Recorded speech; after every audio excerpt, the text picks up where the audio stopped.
Welcome to Warriors Watch. I am Danny Leroux, your host, and so happy to have you with us for this episode. Wanted to talk about Warriors-Spurs, and thought this was a decent one to show off kind of a solo podcast as a game recap for those of you who aren't familiar with Locked On Warriors, and also because I wanted to do something very specific, and that works better actually as a solo podcast than with somebody else because it's a very specific structure. And when I watch a game like this, early season, beginning of November isn't the same as it used to be, but it's still very early in the season. With a team like the Warriors, the question that I'm asking, and this is actually true if I'm covering just about anybody else, is what am I trying to learn and what did I learn? And the Warriors have a lot of continuity. They have a lot of players that are playing very similar roles.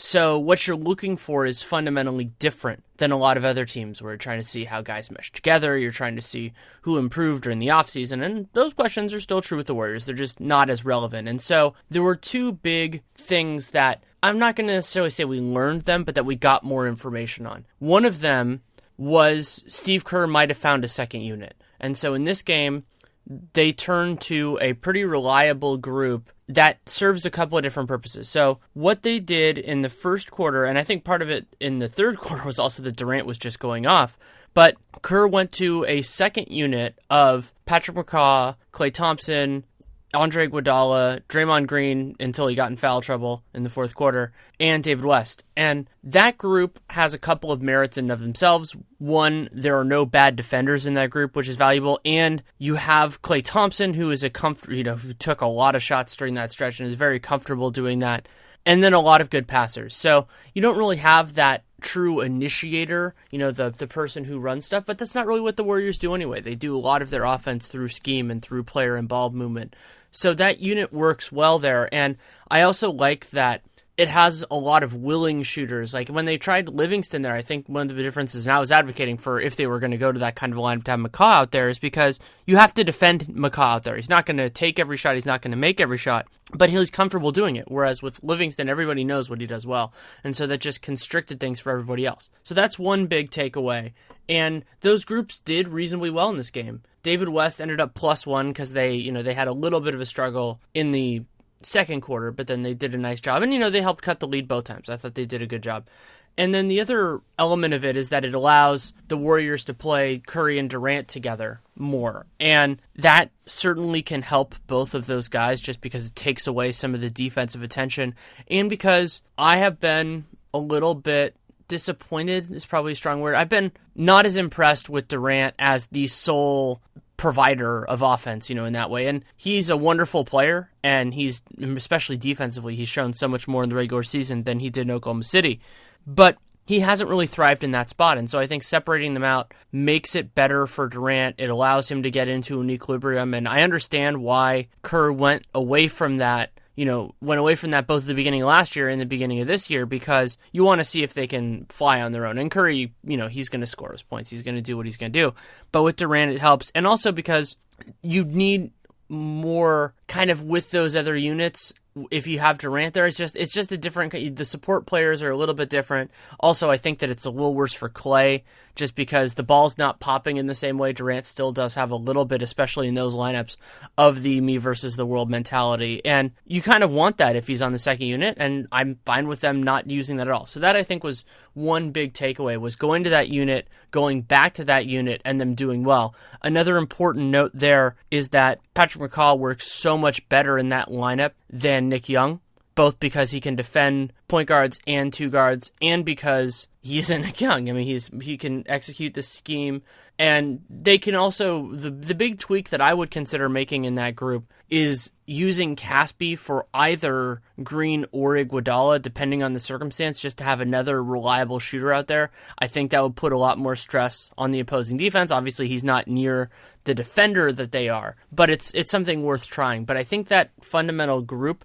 for the regular season does well, and it also aligns with the idea, which has basically become fact at this point, that the Warriors aren't going to use Draymond at center unless there's a crisis situation. And there was a crisis situation. They actually went to it early in the game because San Antonio went out to that huge run early, which the Warriors had already cut it to 9 by the end of the first quarter. So that was one big takeaway. I thought that the Warriors, that they've gone to this lineup, and I think it makes a lot of sense. It also puts Livingston in a better spot. I think it does all those things. The second one was unlike the Houston game, just because of where it took place in the season, being the home opener, being opening night, we got to see more of Patrick McCaw and Jordan Bell against quality competition. Neither one of those guys would guard Kawhi Leonard, so you're not really worried about, how would that match up? If Kawhi was there, it'd be so much harder for them. And I thought both Bell and McCaw looked good. Bell ended up not having a great shooting night, 1 for 4. I don't concern myself too much with that, but I thought he worked hard defensively, had a really nice contest. I didn't think he fouled Manu Ginobili. Ginobili thought he did, but Ginobili thinks that a lot. And just being around in the right places, had a couple of nice recognition on. There was an assist to Kevin Durant that I really liked where he had the ball in transition and he had already kind of double clutched and missed a layup earlier. So he just dumped it off to Durant. Durant got an easy dunk. And I thought the pacing on it and him recognizing it and making the pass at the right time was important because Bell could end up being the fifth guy. And actually, I'm going to talk about a third takeaway from this game. But he could end up being that fifth guy. And part of the importance of that, and we've actually seen this with McCaw, who's gotten some minutes with the Warriors 4 All-Stars, is you need to know how to pick your spots and you need to know where the other guys are going to be at the right times. And Bell's still figuring it out. He's getting there. But I thought he did a nice job. And I also thought Patrick McCaw really did embrace being a larger part of the offense during the time that he was out there. He was more aggressive with the ball in his hands. That wasn't necessarily taking a bunch of shots. He did end up 3 for 6 and 2 for 4 from 3. But just pressing the advantage when he had it, and then moving the ball along if he didn't. And that's all they need from him, especially if he's with that second unit that plays with Draymond and Andre and Clay. If that's the way they're going to do it, you have a lot of guys there that can make good decisions, and David West facilitating from the post when you need it. McCaw can still get a little bit more of that Ian Clark cutter in him. I think that would be very useful when you have that, but they don't have as much spacing in that group as you would like, so maybe you'd actually want one of the other guys cutting. But McCaw didn't look like the moment was too big for him, which isn't a surprise considering he played in the clinch game of the NBA Finals. But I really like the composure and the way that both of those guys fit in a variety of different capacities, because McCaw also played a little bit in the fourth quarter in a way that I thought was nice. And Bell, he's still bouncing around in the rotation. I did a conversation last night as related to a book signing with Marcus Thompson. Somebody asked us about when Bell's going to be the starting center. That's a little bit of a different question, but what I've liked about Bell is that he has succeeded in a variety of circumstances, and I think Kerr owes it to himself and to the team to try him out in more spots and just see where he works best. And there might be some areas where he struggles, and we'll have to see that too. And things always change with time. That's just the way this works. And so where are his strengths? Where are his weaknesses? And just getting him used to it and getting the reps. And that's the other reason why I think he could supplant JaVale McGee sooner rather than later. It's not like Kerr has a ton of trust in JaVale McGee other than the fact that he's going to try. He's going to work hard out there. And McGee played 7 minutes in this game. Bell played 12. Some of that was related to just how the game went. But in my opinion, other than just the burst sometimes that McGee has in finishing, and he has great hands as an alley-oop finisher, I think that by the end of the season, Bell is going to be not just a better version of JaVale McGee, but a more trustworthy version. And for a rookie, that's really impressive. And some of that also speaks to just the parts of JaVale McGee that you can't shave away. But then the other big takeaway for me from this game, which was muted a little bit by the third quarter, but especially in that first quarter, Zaza Pachulia looked absolutely awful. He wasn't really providing much on either end of the floor, partially because San Antonio's bigs, while they are big and they play LaMarcus and they play Pau Gasol, those guys can also space the floor. So you need a center out there who can really kind of occupy space and who can move from a spot to another spot. And so you're not spending as much time battling on the glass, though those guys can rebound when they're in position. It's kind of a different spot now with the Spurs as to what it used to be. And Pachulia really struggled defensively to kind of contain that. He was, the Warriors were outscored by 8 points in that first half of the first quarter in those 6 minutes. And Pachulia was a part of that. And the other big element that we're going to see just about every time against good teams is Pachulia struggling offensively and the rest of the team struggling offensively because the best of the best now know how to execute the game plan. And so a good representation of that is just the way that the offense flows. Like there was a time that caught my eye, and of course you can't tell all of this from television. It's not like I was sitting courtside or anything, where Draymond drove the lane and created a little bit of attention, and so he used that to feed Pachulia. And the Warriors ended up getting the call that it was off of somebody else. It looked to me pretty clearly like it was off Pachulia. And I think what Draymond, if I'm imputing what he was kind of his reaction to it, is that he was frustrated either that Pachulia just, you could think of it in the basic way, didn't make the play happen, or that he didn't execute it all the way, because his responsibilities offensively are so limited. It's set good screens, be in the right place at the right time, and then catch and finish when you have to. And if he can't do that, it's going to be a big, big problem for the Warriors, because then teams can help off him. That hurts the spacing. It adds often another capable defender. And so he did have 2 baskets in that first quarter, but they were both of that variety of the opposing team just focusing so much on stopping everybody else that he got a look when they were able to tuck it through. So to me, in terms of what we learned, those are the big 3 elements. Now, in terms of the story of the game, then you get into a lot of the other stuff. I mean, Durant struggled early, and something that became a focus for some people in the early going, and I actually went back and watched all the film, and they were completely right, was a weird scorekeeping anomaly in the first quarter of this game. So Durant was listed as being 0 for 6 from the field and having no turnovers. And that just looked wrong when you're watching the game. You go, that's not what happened. And what it seems like, from my opinion, and we'll see if the league changes this, they probably should, is there were a series of plays, definitely 2, and then there's a third, which is a toss-up. It was kind of in the motion in the same way, kind of like the question of whether it would have been a shooting foul or not if he'd been on it, or if it would have been on the floor, where he was stripped in the very early stages of going up. To me, especially if the ball's below the waist, that's not a block, that's a steal. And they counted all of those as blocks. And to some people, that's not going to matter, because, it was basically the ball was in your hands and then the ball was in San Antonio's hands. So the result's the same. But in terms of scoring efficiency and just in terms of calling a spade, it does matter. And so I think in an ideal world, they would shift at least 2, arguably 3 of those into turnovers, because that's really what they were. And that also affects, points off turnovers and all that kind of stuff. And that helped get San Antonio's offense going. Overall, in that first quarter, you had a couple different elements in play. One was, the Warriors were they weren't as horrible offensively. They only had 4 turnovers, which I actually think should be 7. And they shot 40% from the field, which is, it's bad, but it's not horrendous out there. But San Antonio, not only in terms of the success rate of their shots, but in terms of the composition of their shots, was remarkable. And a lot of those looks were good. This is not just the situation of the Spurs, being a make-or-miss league and the Spurs just hitting all those shots. It was more complicated than that. And San Antonio, in that first quarter, 13 of 27, 6 of 13 from 3, meaning half of their shots almost and half of their makes almost were from 3. They actually shot almost exactly the same percentage and proportion from 2s and from 3s, and neither team got to the line.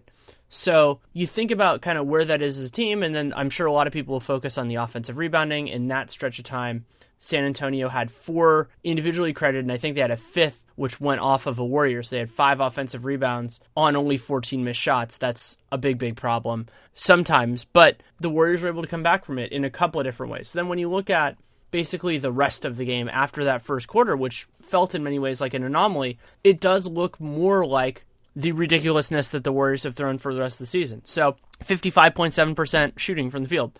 That is ridiculous, but that's not too far off what the Warriors have done this year. 10 of 20 from 3. Yeah, I mean, 50% is a little bit high, but shooting 23s and 3/4, they can easily do that. They could get 30 points from 3s in that period of time, no problem. And then the other interesting one was that the Warriors did get to the line 12 times and made 10 of those. The only misses being Draymond missed 1 and McCaw missed 1. But San Antonio got there 22 times. It was 16 to 22. That was really how they stayed in it for a little while, but then it still got completely out of hand late.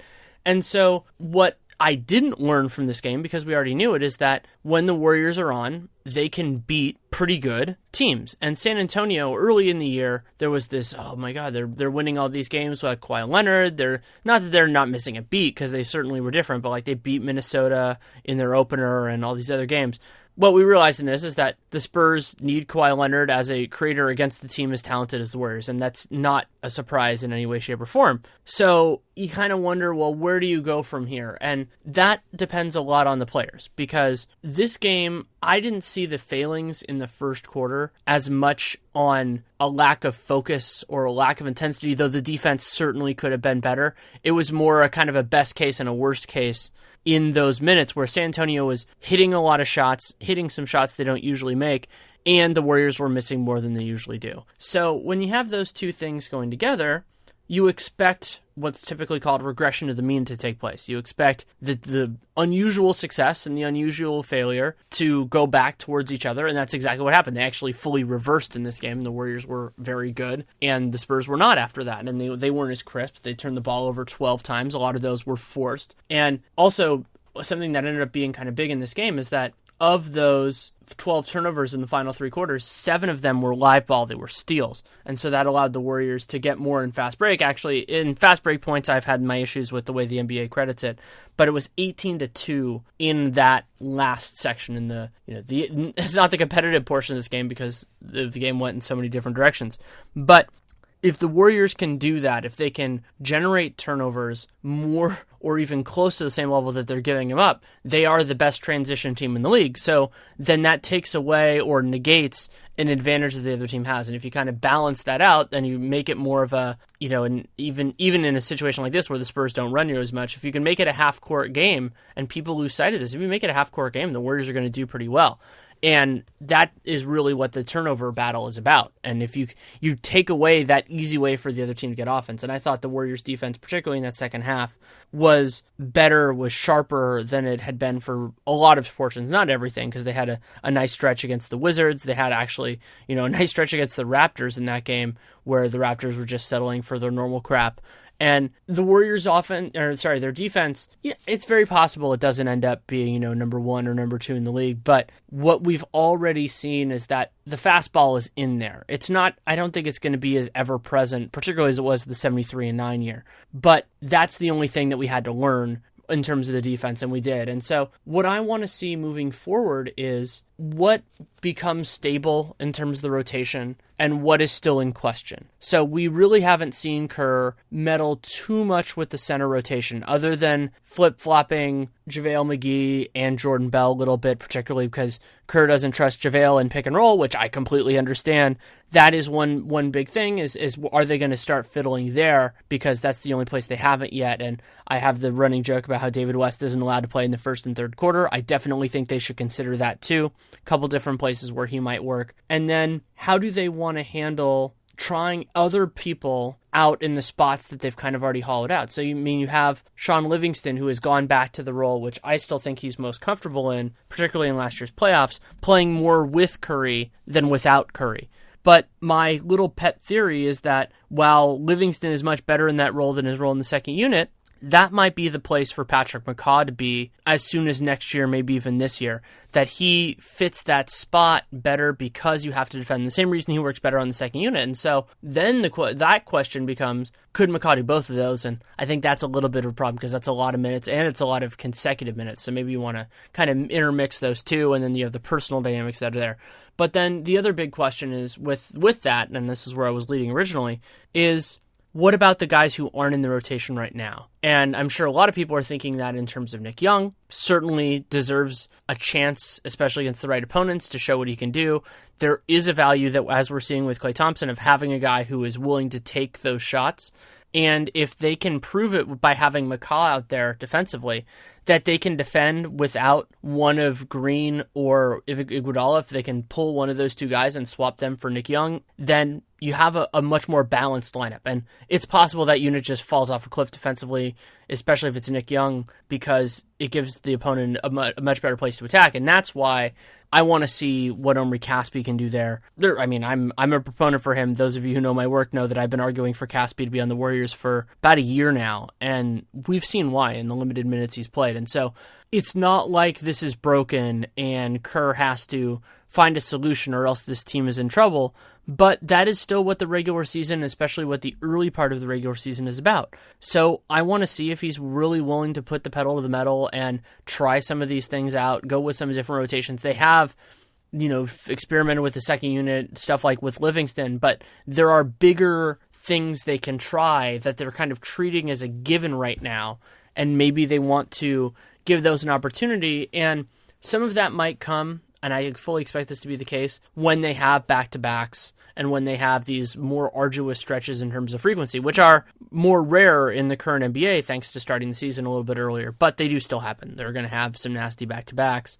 They're going to have some 3 and 4s. And so at those moments, trying out some of these guys will be relevant. And also when they do tactical rest, when they do that. But particularly when it comes to McCaw, when I was talking about where you want to play him, and to a lesser extent with Jordan Bell, you don't really want to see them in some of these more slapdash lineups. You want to see what they can do with the best against the best, because those guys are probably going to need to be a part of the rotation in a big way sooner and later. Because eventually the center rotation is going to change a lot because all those guys other than Bell are free agents. And with McCaw, at some point, Sean Livingston's not going to be the player he was. That point might already be now. And so you need to know what he is. Is he a Livingston replacement? Is he an Iguodala replacement? Is he both? Is he neither? Because you are somewhat subject to the idea of supply. With the high-level guys, I advocated, for those of you who read it on The Athletic, for the Warriors to decline the options for Kevon Looney and for Damian Jones. They ended up doing one of the two, partially because they can do better with a minimum roster spot. And so when you're looking for talented guys for the minimum, or even for the mid-level exception like Nick Young, it's really about who says yes. But how that matters is in terms of what they do in the draft. And the Warriors are looking for a specific type of player, and you can make an argument that it doesn't matter. But having that idea really does make it easier for Bob Myers and everybody else to figure out what they want the rest of the way, and also to make sure that you're not making false promises to these guys. I haven't talked to Nick Young. I don't know if he'd even say publicly whether he is okay with the idea that he's basically been marginalized at this point in the season. Coach Kerr talked after the game. I think Anthony Slater asked him basically if McCaw has basically earned that spot, and he said yes, for now, and nothing's permanent. But he has, and so is Nick Young okay with that? And you get the strength in numbers ethos. You get all that stuff with Kerr, and it is a part of why they get so many high-level free agents, is that guys feel like they're going to have the chance to play, that they're a part of this team and this organization that has been a positive experience for a lot of players now. They can, they have more who are spreading the gospel at this point.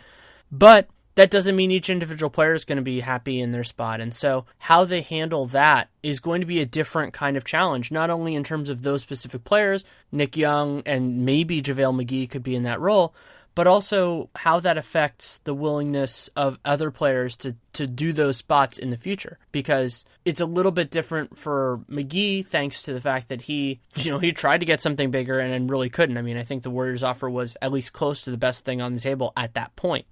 But with Nick Young, he took less money, obviously took less in terms of years because he only got one. So that it's not going to be a challenge because players are going to do it, but maybe you want to look for something different so you don't have to say, oh, you're going to be a part of this rotation, or maybe you just have to say we're not going to be able to make those promises anymore. And so both of those things are possible. It'll be a challenge for everybody to figure out exactly where they're going with this. But the fortunate thing for the Warriors, well, there are many fortunate things for the Warriors, but a big one is they have time, plus they have a backstop, because they're not trying to figure this out with the season on the line. This is not a situation like Dallas, who I believe is 1-7 and really has to, they have to figure out what's going on in their rotation, or they're going to be talking more about next season and moving forward. The Warriors are really, really good. They now, after this game, are tied for the best record in the Western Conference, and by and large, they haven't played particularly well in these 9 games. So you have a lot that you can take from that. I mean, the fact that they're going to do that, and it's not like this was some sort of cupcake schedule. They played Houston, they played San Antonio, they played Washington, they played Toronto, and so all of those teams are talented. A lot of those teams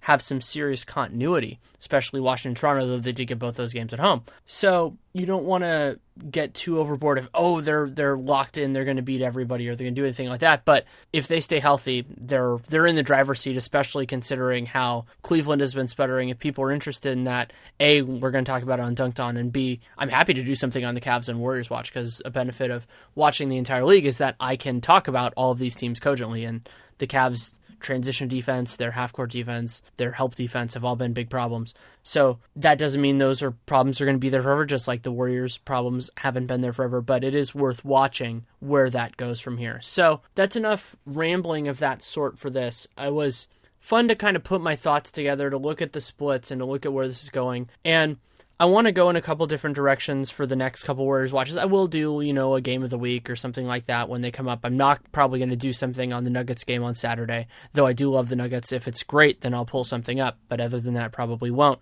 But something I might want to do is kind of walking through the logic of columns. And so I'm actually working on one right now on a similar vein to this, but it's more in the big picture in terms of, takeaways and what questions still need to be answered. And so one thing I might do with this, if people are interested, is, and this is actually a benefit since I'm writing my Warrior stuff for a pay site, is doing a more like an annotated version of the pieces about where I was going, what research I did, and where I'm going, and like basically what it means. And so that's something I'd like to do for Warriors Watch moving forward. If that's something you're interested in, your feedback is always so important to me. Danny Leroux, NBA @gmail.com. @Danny Leroux on Twitter. Email is way better because you can write as much or as little as you want, and it sticks in my inbox. Twitter is so ephemeral, even with DMs, that it can be a challenge in that way for true feedback. So check that. Just if you have a strong opinion, I do appreciate it. Those of you who listen to Locked On Warriors know that I incorporated that a lot. Also, if people want more mailbags, if people want more guests, let me know. Whatever makes you happy. And you should definitely also, to support the show, leave a rating, leave a review, spread the word, however you see fit. Really do appreciate it. How many listeners this has and how well it does, whether we get advertisers, is going to affect how often I do it. I do have a passion for talking about this team, but I also am busy, especially with the book. So you can check that out. And the other thing you can do is subscribe, download every episode. That's a really big help. And you can check out CLNS Media, who is my partner with this show. They do a lot of awesome stuff. They have Real Jam Radio, but they also have Sam Vecini's Game Theory Pod, B-Ball Breakdown, so many other great things going on right now. So you can check that out. You can even use their, I think it's still the CLNS Radio app. I'm not sure if they're going to change the name, but you can check it out there. This podcast and so many others. You can, if you want to, you can use that as your podcast player. And when we get sponsors, you can read those too. And then to support me, you can read my writing wherever it comes up. Usually Sporting News, Real GM, The Athletic for all my Warriors work. And you can check out my book, 100 Things Warriors Fans Should Know and Do Before They Die. Out with Triumph Books. Did a book signing last night. Was awesome in Oakland. We'll be doing more book signings, getting close to announcing another one. There will be one in, I think it's 2 weeks.